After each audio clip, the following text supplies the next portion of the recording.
દરેક નીતિની સામે કાયદાની રીતે ઊભો રહેતો SSK ન્યૂઝ ચેનલ। સુરત એસઓજીની ટીમે ઉધના દરવાજાની હોટલ ધ ગ્રાન્ડ વિલામાં દરોડા પાડી ત્યાંથી એમડી ડ્રગ્સ સાથે એકને ઝડપી પાડ્યા બાદ બે પેડલરોને પણ ઝડપી પાડ્યા હતા। ઉધના દરવાજાની હોટેલ ધ ગ્રાન્ડ વિલાના રૂમમાંથી રાજસ્થાનના 22 વર્ષીય કોલેજિયન ચેતન કિશનલાલ સાહુને 35 લાખથી વધુના એમડી ડ્રગ્સ સાથે પકડી પાડ્યો હતો। ડ્રગ્સ માફિયા સલાબતપુરાના બે પેડલરોને એમડીની ડિલિવરી આપવા આવ્યો હતો। એસઓજીએ બંને પેડલરોને પણ ઉચકી લાવી છે। તો એસઓજીએ રાજસ્થાની યુવાન ચેતન પાસેથી 400 ગ્રામ જેટલો એમડી ડ્રગ્સ કબજે લઈ NDPS એક્ટ હેઠળ ગુનો નોંધી વધુ તપાસ હાથ ધરી તેની પાસે એમડી ડ્રગ્સ રાજસ્થાનથી મંગાવનાર અન્નુ લાકડાવાલા સહિત બેને પણ એસઓજીની ટીમે ઉચકી લઈ એસઓજીની ટીમે no drugs in Surat city અભિયાનને સફળ બનાવ્યું છે। તો સુરત પોલીસ કમિશનરે લાખોના એમડી ઝડપવા મામલે વધુ માહિતી આપી હતી।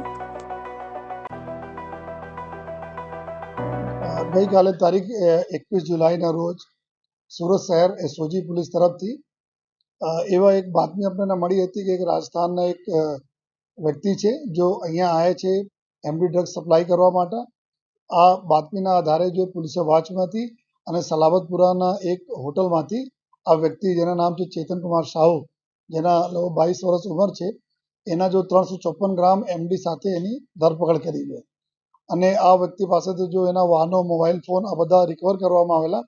પછી ફર્ધર જો એના પૂરા જો લિંક હતા આ અહીંયા આવીને જો બીજા બે મેન અહીંયાના જો પેડલર છે આ પેડલરોને આપવાના હતા, જેમાં એક અનીસ કરીને નામ છે, અનીસ ખાન ઉર્ફે અન્નુ લકડવાલા, આ ભાટિયાના વિસ્તારમાં રહે છે અને આ પણ જો આ પ્રકારના પ્રવૃત્તિમાં અગાઉ 6 મહિના પહેલે બી NDPSના પેડલિંગ કેસમાં પકડાયા હતા। આ બી એક ગુનેગાર વ્યક્તિ જેના પર 3-4 ગુનાઓ દાખલ થયા છે, મર્ડરના બી ગુનાઓ એના પર દાખલ થયા છે, એક આ સામેલ હતા। અને બીજા એક આરોપી છે જેના નામ છે વિકાસ આહિર, આ બી એના ઉપર બી અહીંયાના હિસ્ટ્રી સીટર અને ક્રિમિનલ વ્યક્તિ છે અને 6 જેટલા ગુનાઓ એના ઉપર બી દાખલ થયેલા છે। જો આ બંનેને બી ધરપકડ કરવામાં આવી છે। કુલ 3 આરોપીઓની ધરપકડ કરવામાં આવી છે।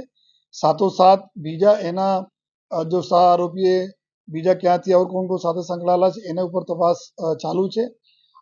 વિગત એવું છે કે આ વ્યક્તિ જ્યારથી આપણા સુરત શહેર પોલીસને જો પહેલે મુંબઈથી જો ડ્રગ પેડલિંગ ધંધો થતા હતા એના ઉપર જો કાર્યવાહીઓ થઈ, આ કાર્યવાહીને લીધે અત્યારે આ લોકો જો રાજસ્થાનના રસ્તા પકડા છે જો અને રાજસ્થાન વાય તરફથી જો પૂછપરછમાં જાણવા મળેલ છે કે ત્યાંથી કે રૂટ પર કોઈ ડાઉટ નહીં કરે એ માટે ત્યાંથી આ લોકો જો આ રૂટ પકડીને લઈ આવતા હતા, પછી પકડાયા છે। અને વધારે પૂછપરછમાં એવું જાણવા મળે કે આ વિકાસ આહિર અને આ જો અનીસ છે આ લોકો અહીંયા જો પાર્લર જો આઈસ્ક્રીમના પાર્લર વગેરે ચલાવે છે, 5-6 પાર્લરો છે।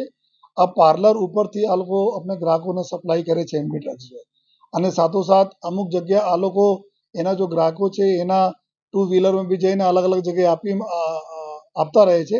લેકિન મુખ્યત્વે એવું જાણવા મળે છે કે જો પાનના પાર્લરો છે, આઈસ્ક્રીમના પાર્લર છે, ત્યાંથી આપણે ગ્રાહકોને આ લોકો સપ્લાય કરે છે જો તો એના હિસાબથી એક મોટો કેસ સક્સેસફુલ એસઓજી તરફથી કરવામાં આવેલા છે। अब आगे भी અમે લોકો ફર્ધર જઈએ છીએ કે એના લિંક ક્યાં ક્યાં છે, આ ઓર બીજા કોઈને જો થોકમાં સપ્લાય કરવાના હતા, આગળ ક્યાં કોને આપવાના હતા, એના દિશામાં બી પોલીસના કાર્યવાહી ચાલુ છે।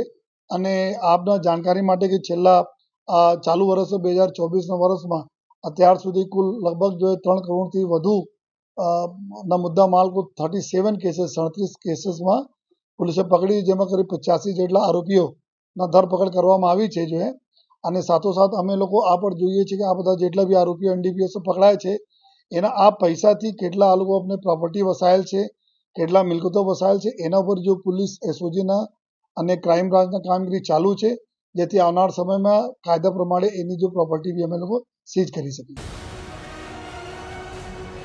દરેક નીતિની સામે કાયદાની રીતે ઊભો રહેતો SSK ન્યૂઝ ચેનલ।